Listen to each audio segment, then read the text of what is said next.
Hello বন্ধুরা, welcome to my channel. আমি রনিতা।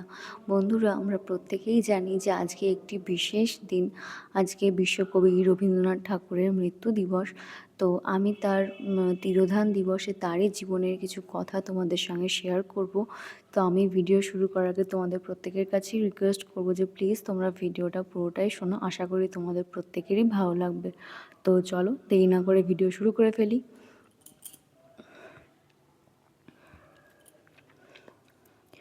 সর্বকালের সর্বযুগের সর্বশ্রেষ্ঠ সাহিত্যিক তথা দার্শনিক রবীন্দ্রনাথ ঠাকুর হচ্ছেন ভারতবর্ষের আকাশে এক উজ্জ্বল নক্ষত্র।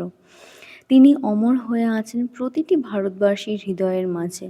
তার বিশাল সাহিত্য কীর্তির জন্য নোবেল পুরস্কার অর্জন করে ভারতবর্ষকে তিনি বিশ্বের দরবারে উচ্চাসনে পৌঁছে দিয়েছেন। ভারত বাংলাদেশ দুই দেশের জাতীয় সঙ্গীত রচনা করে দুই দেশের প্রতিটি মানুষের কণ্ঠে কণ্ঠে শিরায় শিরায় প্রবাহিত হচ্ছেন তিনি। রবীন্দ্রনাথ ঠাকুর এক মহাসাগরের মতো অতল অসীম এক বিশাল অধ্যায়। তার জীবনাদর্শন দর্শনাবলী সৃষ্টিশৈলী সম্পর্কে লেখা শুরু করলে শেষ করা যায় না। তিনি ছিলেন একজন কবি, ঔপন্যাসিক, ছোট গল্পকার, প্রাবন্ধিক, সঙ্গীতজ্ঞ, নাট্যকার ও চিত্রশিল্পী। কী নেই তার সৃজনশীল সৃষ্টিতে। তাকে গুরুদেব, কবিগুরু, বিশ্বকবি ইত্যাদি অভিধায় ভূষিত করা হয়। রবীন্দ্রনাথ ঠাকুর ৭ই মে ১৮৬১ সালে বাংলার ২৫শে বৈশাখ ১২৬৮ বঙ্গাব্দে কলকাতার জোড়াসাঁকোর ঠাকুর বাড়িতে এক ধনাঢ্য সংস্কৃতিবান পরিবারে জন্মগ্রহণ করেন। তার পিতা ছিলেন দেবেন্দ্রনাথ ঠাকুর এবং মাতা সারদা দেবী। তিনি ছিলেন পিতা মাতার চতুর্দশ সন্তান। কলকাতার কলকাতার বিভিন্ন প্রতিষ্ঠিত বিদ্যালয়ে রবীন্দ্রনাথ ঠাকুরকে শিক্ষা অর্জনের জন্য পাঠানো হয়েছিল, কিন্তু বিদ্যালয়ের গণ্ডিবদ্ধ পরিবেশে শিক্ষায় অনাগ্রহী হওয়ায় বাড়িতেই গৃহশিক্ষক রেখে তার শিক্ষার ব্যবস্থা করা হয়েছিল। তিনি প্রাকৃতিক পরিবেশে ঘুরে বেড়াতে বেশি স্বাচ্ছন্দ্য বোধ করতেন। পিতা দেবেন্দ্রনাথ ঠাকুরের কাছ থেকে তিনি সংস্কৃত ভাষা, ব্যাকরণ, ইংরাজি, জ্যোতির্বিজ্ঞান, সাধারণ বিজ্ঞান, ইতিহাস ইত্যাদি বিভিন্ন বিষয়ে জ্ঞান অর্জন করেছিলেন। মাত্র ৮ বছর বয়সে রবীন্দ্রনাথ ঠাকুর কবিতা লিখতে শুরু করেন। তার ছদ্মনাম ছিল ভানুসিংহ ঠাকুর। ১৮৭৪ সালে তত্ত্ববোধিনী পত্রিকায় অভিলাষ কবিতাটি তার প্রকাশিত প্রথম রচনা। ১৮৭৮ সালে মাত্র ১৭ বছর বয়সে রবীন্দ্রনাথ ঠাকুর প্রথমবার ইংল্যান্ডে যান।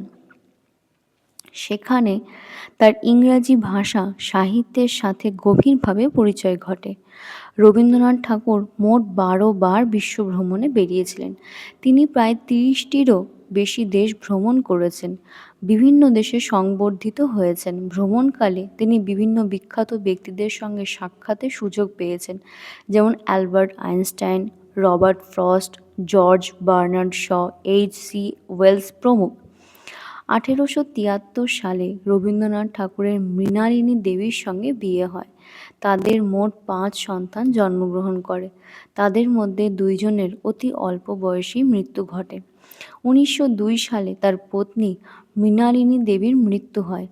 ১৮৭৭ সালে প্রকাশিত রবীন্দ্রনাথ ঠাকুরের ভিখারিনী গল্পটি বাংলা সাহিত্যের প্রথম ছোট গল্প বলে গণ্য করা হয়।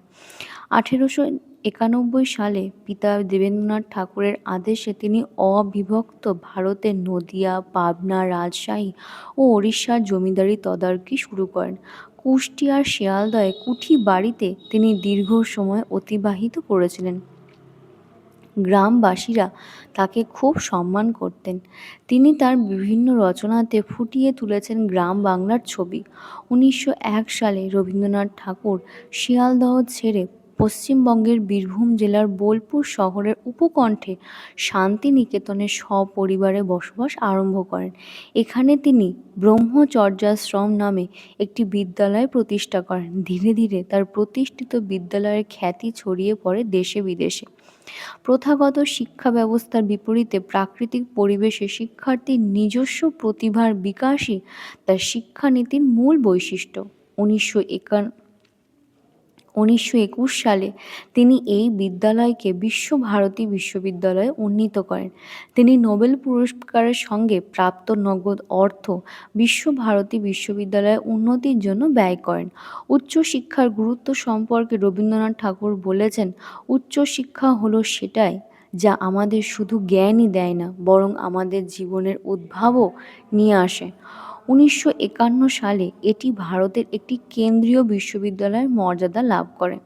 তার উচ্চশিক্ষিত পুত্রে রথীন্দ্রনাথ ঠাকুর ছিলেন বিশ্বভারতী বিশ্ববিদ্যালয়ের প্রথম তার উচ্চশিক্ষিত পুত্র রথীন্দ্রনাথ ঠাকুর ছিলেন বিশ্বভারতী বিশ্ববিদ্যালয়ের প্রথম উপাচার্য।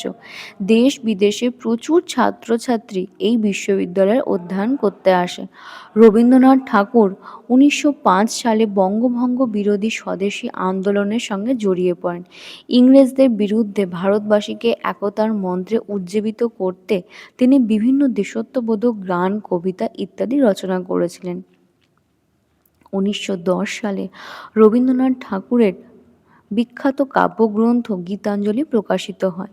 1912 সালে গীতাঞ্জলি ইংরাজিতে অনুবাদ হয়। 1913 সালে গীতাঞ্জলি কাব্যগ্রন্থের ইংরাজি অনুবাদের জন্যে তিনি সাহিত্যে নোবেল পুরস্কার লাভ করেন। 1915 সালে ব্রিটিশ সরকার তাকে স্যার উপাধি প্রদান করেন। 1919 সালে জালিয়ানওয়ালাবাগের হত্যাকাণ্ডের প্রতিবাদে তিনি ব্রিটিশ সরকারের দেওয়া স্যার উপাধি ত্যাগ করেন। জাতির পিতা মহাত্মা গান্ধীর সাথে কয়েকবার তার সাক্ষাৎ হয়েছিল। রবীন্দ্রনাথ ঠাকুর গান্ধীজিকে মহাত্মা উপাধিতে ভূষিত করেছিলেন। রবীন্দ্রনাথ ঠাকুর তার জীবনের শেষ পর্বে ধর্মীয় গোঁড়ামি ও কুসংস্কারের বিরুদ্ধে তীব্রতম প্রতিক্রিয়া জানিয়েছিলেন, যা তার বিভিন্ন রচনায় ফুটে উঠেছে। তিনি তার গল্পে পারিপার্শ্বিক ঘটনাবলী বা আধুনিক ধ্যান ধারণা সম্পর্কে মতামত প্রকাশ করতেন। কখনো তিনি মনস্তাত্ত্বিক দ্বন্দ্বের বৌদ্ধিক বিশ্লেষণ গল্পে বেশি প্রাধান্য দিতেন। তিনি বলেন, নিজের অজ্ঞতা সম্বন্ধে অজ্ঞানতার মতো অজ্ঞান আর তো কিছু নেই। ঊনবিংশ শতাব্দীর রাজনৈতিক প্রেক্ষাপট, সমাজ ব্যবস্থা, বর্ণ বৈষম্য, শ্রেণী বৈষম্য, উপেক্ষিত নির্যাতিত নারীর বেদনা তার হৃদয়কে ব্যথিত করত, যা তার বিভিন্ন রচনাতে প্রতিবাদাকারে প্রকাশিত হয়েছে। তার মতে মনুষ্যত্বের শিক্ষাটাই চরম শিক্ষা, আর সমস্তটাই তার অধীন। সামাজিক, পারিবারিক, নারী পুরুষ ইত্যাদি সম্পর্কে জটিলতা প্রকাশ পেয়েছে তার বিভিন্ন রচনাতে। যৌতুক প্রথা, চিরাচরিত শিক্ষা ব্যবস্থা ইত্যাদির বিরুদ্ধেও অসন্তুষ্টি প্রকাশিত হয়েছে তার বিভিন্ন রচনাতে।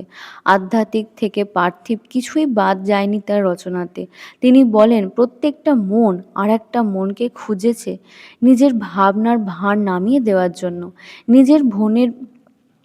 নিজের মনের ভাবকে অন্যের মনে ভাবিয়ে তোলার জন্য। রবীন্দ্রনাথ ঠাকুরের প্রায় 52টি কাব্যগ্রন্থ, 38টি নাটক, 13টি উপন্যাস, 36টি প্রবন্ধ ও আরও বিভিন্ন গদ্য সংকলন প্রকাশিত হয়েছে। গল্পগুচ্ছ সংকলনে অন্তর্ভুক্ত হয়েছে 95টি ছোট গল্প ও গীতবিতান সংকলনে অন্তর্ভুক্ত হয়েছে প্রায় 2000 গান, প্রায় 2000 ছবি রবীন্দ্রনাথ ঠাকুরের নিজস্ব সৃষ্টি। তার রচনাবলী বিশ্বের বিভিন্ন দেশে বিভিন্ন ভাষায় অনূদিত হয়েছে। তিনি বাংলা ও ইংরাজি দুই ভাষাতেই ছিলেন দক্ষ। রবীন্দ্রনাথ ঠাকুরের কয়েকটি উল্লেখযোগ্য কাব্যগ্রন্থ হল গীতাঞ্জলি, খেয়া, মানসী, সোনার তরী, চিত্রা, চৈতালি ইত্যাদি। ছুটি, শোভা, পোস্টমাস্টার, তোতা কাহিনী, কাবুলিওয়ালা, দেনা পাওনা ইত্যাদি তার কয়েকটি বিখ্যাত ছোট গল্প।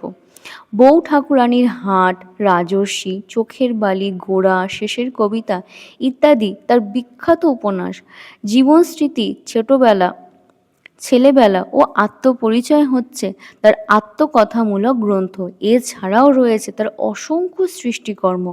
দীর্ঘ রোগভোগের পর 7ই আগস্ট 1941 সালে বাংলার 22শে শ্রাবণ 1348 বঙ্গাব্দে কলকাতার জোড়াসাঁকোর ঠাকুরবাড়িতে নিজ বাসভবনে তিনি শেষ নিঃশ্বাস ত্যাগ করেন। মৃত্যুকালে তার বয়স হয়েছিল 80 বছর। আজকের ভিডিওটা এই পর্যন্তই। তোমাদের সকলের আজকের ভিডিওটা কেমন লাগলো আমাকে অবশ্যই জানাবে। আর তোমাদের যদি আমার ভিডিও ভালো লেগে থাকে তাহলে অবশ্যই আমার চ্যানেল সাবস্ক্রাইব করবে, লাইক করবে, শেয়ার করবে, আর অনেক বেশি বেশি করে কমেন্ট করবে। আজকে এই পর্যন্তই, দেখা হচ্ছে নেক্সট ভিডিওতে।